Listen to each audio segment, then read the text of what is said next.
Hey guys, आज हम बात करेंगे ब्लड के बारे में। तो ये बीएससी फर्स्ट ईयर वालों के लिए भी है। अगर आप किसी कॉम्पिटिटिव एग्जाम के लिए प्रिपरेशन कर रहे हैं लाइक नीट, तो आपके लिए भी हेल्पफुल होगा। सो वीडियो स्टार्ट करते हैं। सबसे पहले जिस ब्रांच के अंडर में ब्लड की स्टडी की जाती है उसको हीमेटोलॉजी या सेरोलॉजी कहते हैं। ब्लड क्या है? ब्लड एक फ्लूइड कनेक्टिव टिश्यू होता है। ब्लड एक टाइप का कोलाइड भी होता है। कोलाइड का मतलब आप सभी को पता है, अगर स्टेनर से किसी भी सोल्यूशन को स्टेन किया जा रहा है और वो 100% छन जा रहा है तो वो क्या होते हैं? कोलाइडल इन नेचर होते हैं। और सेम ऐसा ब्लड के केस में भी होता है कि अगर इसे स्टेनर से स्टेन करेंगे तो ये 100% छन जाते हैं, इसलिए इनका जो नेचर होता है वो कोलाइड होता है। कलर की बात करें तो जो ब्लड है वो रेड कलर का होता है, मतलब पूरा रेड नहीं होता, हल्के रेड कलर का होता है। और ये इस वजह से होता है क्योंकि इनमें हीमोग्लोबिन प्रेजेंट होता है। पीएच की बात करें तो जो ब्लड है उसका जो पीएच मान है वो 7.4 होता है, बेस होता है। अगर यहीं पे ब्लड का जो मान है वो 7.4 से नीचे रहता तो ब्लड क्या होता? एसिडिक होता। और 7.4 पे होता तो वो न्यूट्रल होता। लेकिन ये ब्लड क्या है? तो ये जो ब्लड है वो बेसिक नेचर होता है क्योंकि इनका जो पीएच वैल्यू है वो 7.4 है। वॉल्यूम की बात करें तो इनकी जो वॉल्यूम है अबाउट 7 to 8% होती है। टेम्परेचर की बात करें तो 38 डिग्री सेल्सियस इनका टेम्परेचर होता है। वहीं फॉरेन हाइट में बात करेंगे तो 104 फॉरेन हाइट इनका टेम्परेचर है। स्पेसिफिक ग्रेविटी की बात करेंगे तो 1.052 से 1.062 इनकी स्पेसिफिक ग्रेविटी है। फॉर्मेशन की बात करेंगे तो जो ब्लड का फॉर्मेशन होता है वो लिवर में भी होता है, बोन मैरो में भी होता है। लिवर में कब होता है? जब कोई बच्चा माँ के घर में आता है तो उस टाइम उनमें बोन मैरो प्रेजेंट नहीं होते। उस केस में जो ब्लड का फॉर्मेशन होता है बच्चे में वो लिवर में होता है। वहीं पे जब आफ्टर बर्थ जब ग्रोथ करने लगता है बच्चा या तो उनमें जो लिवर ब्लड का फॉर्मेशन है लिवर के बजाय बोन मैरो में होना स्टार्ट हो जाता है। कोलेस्ट्रॉल लेवल की बात करें तो 200 जीएम प्रति डेसीलीटर कोलेस्ट्रॉल लेवल होता है। हीमोग्लोबिन की बात करें तो मेल में क्या होते हैं कि हीमोग्लोबिन की मात्रा जो होती है वो 14 ग्राम प्रति डेसीलीटर होता है। वहीं फीमेल में बात करें तो 13 ग्राम प्रति डेसीलीटर होता है। वहीं ब्लड की बात अगर मेल के केस में करें तो 5 से 6 लीटर एक स्वस्थ मनुष्य के, मतलब जो पुरुष होता है उनमें ब्लड की मात्रा होती है। वहीं फीमेल की बात करें तो पुरुष की तुलना में 20 से 25% कम होता है, मतलब कि 4 से 5 लीटर ब्लड होते हैं फीमेल में। ये जो ब्लड है इसको फ्लूइड ऑफ ग्रोथ भी कहा जाता है क्योंकि ये ग्रोथ में भी हेल्प होता है। फ्लूइड ऑफ लाइफ भी कहा जाता है। ठीक है, तो अब हम बात करेंगे ब्लड के कंपोनेंट्स के बारे में कि ब्लड के मेनली कितने कंपोनेंट्स होते हैं।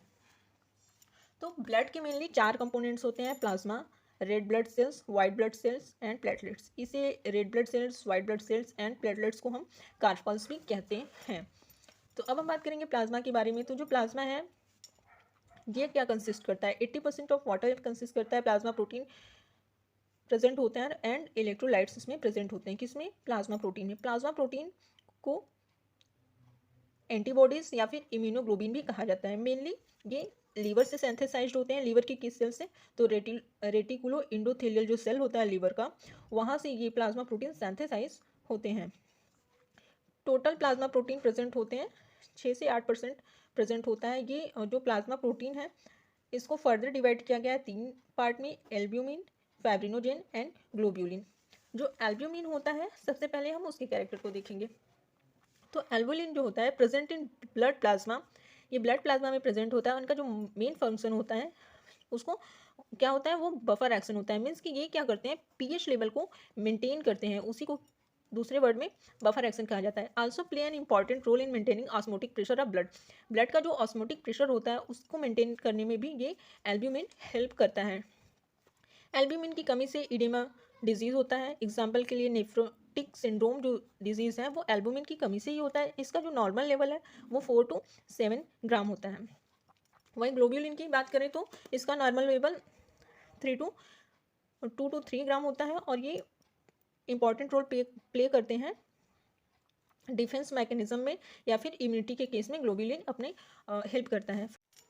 अब फाइब्रिनोजेन की बात करें तो इनका जो नॉर्मल लेवल होता है वो 0.39 होता है। और ये इसको क्लॉटिंग एजेंट भी कहते हैं, क्लॉटिंग प्रोटीन भी कहते हैं।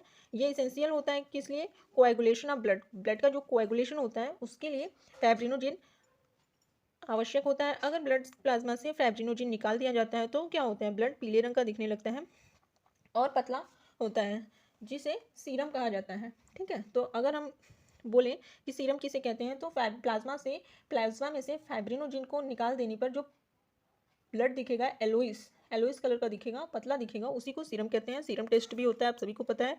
नेक्स्ट प्लाज्मा की बात में जो अदर कंपोनेंट है उसकी बात करेंगे तो ये होते हैं carbohydrate, fats, enzymes, amino acid, antibodies, gases, protein, nitrogenous substance, etc. ये क्या होते हैं? अदर कंपोनेंट होते हैं, इसको सॉलिड कंपोनेंट भी हम कह सकते हैं।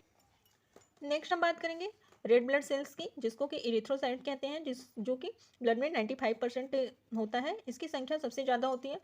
और वीडियो के एंड में क्या होगा कि ब्लड से रिलेटेड जितने भी एमसीक्यू टाइप या वाइवा टाइप के क्वेश्चन पूछे जाते हैं वो आपको बता दिए जाएंगे। तो आपसे रिक्वेस्ट है कि प्लीज़ वीडियो को एंड तक देखिएगा। तो अब हम बात करेंगे रेड ब्लड सेल्स के बारे में। तो ये जो रेड ब्लड सेल्स है इसका फॉर्मेशन होता है बोन मैरो में।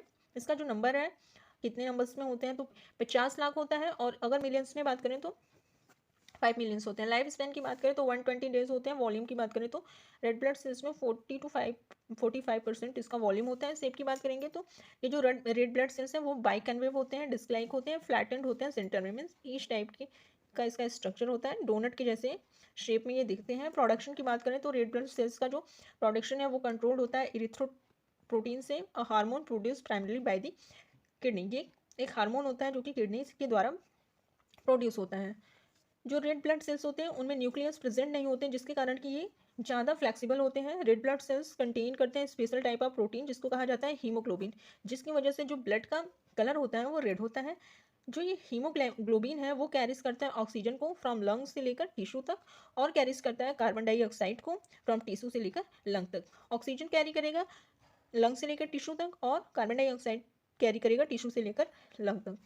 They do not have lysosomes. जो रेड ब्लड सेल्स हैं इनमें लाइसोसोम्स नहीं होते, जिसकी वजह से जब ये इनका डेड होता है तो ये स्प्लीन में चले जाते हैं, जिसे कि रेड ब्लड सेल्स का कब्रिस्तान भी कहा जाता है। नेक्स्ट है वाइट ब्लड सेल्स, जिसको कि ल्यूकोसाइट्स कहते हैं। इसका फॉर्मेशन होता है बोन मैरो में, थाइमस में। इनमें क्या होते हैं कि हीमोग्लोबिन क्या होते हैं, अब्सेंट होते हैं, जिसकी वजह से इस जो ये ब्लड है इसका कलर होता है वाइट कलर का। ये हीमोग्लोबिन की ऑब्सेंसी की वजह से होता है। नंबर की बात करेंगे तो 10,000 इसके नंबर है। लाइफ स्पैन की बात करेंगे तो 4 डेज इसका लाइफ स्पैन है। डायमीटर की बात करेंगे तो 14 to 16 माइक्रोमीटर का होता है। शेप की बात करेंगे तो उसका जो शेप होता है वाइट ब्लड सेल्स का वो अनिश्चित होता है, मीन्स अमीबॉयड शेप में होते हैं। इनके पास न्यूक्लियस प्रेजेंट होते हैं, लाइसोसोम्स प्रेजेंट होते हैं, और ये एक इंपॉर्टेंट रोल प्ले करता है इन्फेक्शंस के अगेंस्ट फाइटिंग में। डब्ल्यूबीसी का का डिवीजन करेंगे तो 2 टाइप के होंगे, granulocyte and A granulocyte. Granulocyte इसलिए कहते हैं क्योंकि इनमें ग्रैनुल लाइक स्ट्रक्चर दिखते हैं। तो ग्रैनुलोसाइट जो है वो फर्दर डिवाइड होते हैं 3 टाइप में, डेट्रोफिल्स, बेसियोफिल्स और इसिनोफिल्स। और वहीं ए ग्रैनुलोसाइट जो होते हैं इनमें ग्रैनुल लाइक स्ट्रक्चर नहीं बनता, इसलिए इसको एग्रैनुलोसाइट्स कहते हैं। ये 2 टाइप के होते हैं, मोनोसाइट्स और लिम्फोसाइट्स। अब हम इसका डिटेल में डिस्कशन करेंगे। तो सबसे पहले हम ग्रैनुलोसाइट्स के का स्टडी करेंगे। तो ये जो नेट्रोफिल्स होते हैं ये क्या करते हैं, किल्स करते हैं या फिर डाइजेस्ट करते हैं किसको, बैक्टीरिया और फंजाई को। It is the first live defence line of defence with infection strike. ये जो न्यूट्रोफिल्स होता है कोई भी इन्फेक्शन या कोई भी स्ट्राइक होते हैं बैक्टीरिया और फंजाई के थ्रू, तो वो डिफेंस के लिए सबसे पहली कड़ी होती हैं। बेसियोफिल्स को क्या कहते हैं, बेसियोफिल्स क्या करते हैं, कंट्रोल करते हैं बॉडी इम्यून रिस्पॉन्स को। इसका जो डायमीटर होता है लगभग 8 से 10 म्यू होता है। एसिनोफिल्स का जो डायमीटर होता है वो 10 से 14 होता है। ये attack and kills the parasites, cancer cells and help the allergic response. ये जो पैरासाइट्स होते हैं या फिर जो कैंसर सेल्स के जो अटैक होते हैं उसमें उससे हेल्प करता है, मदद करता है बचने में, और एलर्जिक रिस्पॉन्स से भी बचने में हेल्प करता है। कौन, इसिनोफिल्स। मोनोसाइट्स की बात करेंगे, ये एक ग्रैनुलोसाइट है तो have a longer life span than many white blood cells. ये जो वाइट ब्लड सेल्स होते हैं, जितने भी टाइप के वाइट ब्लड सेल्स हैं, सबसे ज़्यादा लंबा लाइफ स्पॉन किसका होता है, मोनोसाइट्स का होता है। और हेल्प करते हैं ये ब्रेक डाउन ऑफ बैक्टीरिया के ब्रेकडाउन में हेल्प करते हैं। लिम्फोसाइट्स की बात करेंगे तो they create antibodies to the fight against bacteria, virus and other potentially harmful invaders. ये जो लिम्फोसाइट्स होते हैं ये एंटीबॉडीज क्रिएट करते हैं, जितनी भी हार्मफुल बैक्टीरिया, वायरस या जितनी भी हार्मफुल बीमारी है उनके अगेंस्ट फाइट करने के लिए एंटीबॉडीज शरीर में बनाते हैं। ये भी 2 टाइप के होते हैं, इसमें टी सेल्स होते हैं, बी सेल्स होते हैं। अब लास्ट जो है इसको प्लेटलेट्स कहते हैं। लास्ट जो कंपोनेंट है ब्लड का उसे प्लेटलेट्स कहेंगे। इसको थ्रोम्बोसाइट्स भी कहते हैं। इसका जो शेप होता है इस टाइप से, बाइकन्वेव होता है। डायमीटर की बात करें तो 2 to 3 mm होते हैं। लाइफ स्पेन इनका 7 डेज का होता है। नंबर होते हैं 20 लाख। सबसे ज़्यादा नंबर किसके होते हैं? आरबीसीज के होते हैं, उसके बाद इसका नंबर होता है। ये कलरलेस होते हैं, नॉन न्यूक्लिएटेड होते हैं और मेनली हेल्प करते हैं ब्लड क्लॉटिंग का जो प्रोसेस होता है, ब्लड कोएगुलेशन हो, तो वहाँ पे ये हेल्प करते हैं। अब बात करेंगे ब्लड के फंक्शन की, तो ब्लड जो है वो हेल्प करता है बॉडी टेम्परेचर को मेंटेन करने में। फिर ये delivering O2 and nutrients to body cells, oxygen को और जो न्यूट्रिएंट्स होते हैं वो बॉडी के जो सेल्स होते हैं वहाँ तक पहुँचाने में हेल्प करता है। Blood transport nutrients and hormones from endocrine gland to target cells, तो ये जो ब्लड है ये न्यूट्रिएंट्स और हार्मोन को एंडोक्राइन ग्लैंड से टारगेट सेल्स में पहुँचाने के लिए भी हेल्प करता है।